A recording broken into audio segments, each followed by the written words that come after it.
భారత క్రికెట్ గమనాన్ని మార్చిన దిగ్గజాలు విరాట్ కోహ్లీ, రోహిత్ శర్మలు టెస్టు క్రికెట్కు వీడ్కోలు పలకడం జట్టులో ఒక పెద్ద శూన్యాన్ని నింపింది.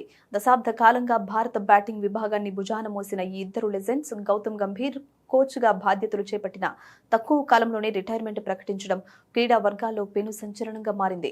ముఖ్యంగా బార్డర్ గవాస్కర్ ట్రోఫీలో భారత జట్టు వైఫల్యాల తర్వాత డ్రెస్సింగ్ రూంలో విభేదాలు ఉన్నాయనే వార్తలు బలంగా వినిపించాయి.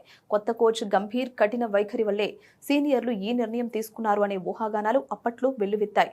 ఒకవైపు స్టార్ ప్లేయర్ల నిష్క్రమణ, మరోవైపు జట్టు ప్రదర్శనపై వస్తున్న విమర్శల మధ్య టీమిండియా భవిష్యత్తుపై అభిమానులు తీవ్ర ఆందోళన నెలకొంది.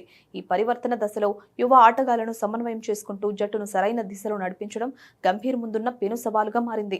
ఈ నేపథ్యంలో తాజాగా రేవ్ స్పోర్ట్స్ కు ఇచ్చిన ఇంటర్వ్యూలో గంభీర్ చేసిన వ్యాఖ్యలు ఈ వివాదాలకు ముగింపు పలికేలా ఉన్నాయి. తనపై వస్తున్న విమర్శలపై స్పందిస్తూ తాను కూడా మనిషినేనని, నిర్ణయాల్లో పొరపాట్లు జరగడం సహజమని ఆయన నిజాయితీగా అంగీకరించారు.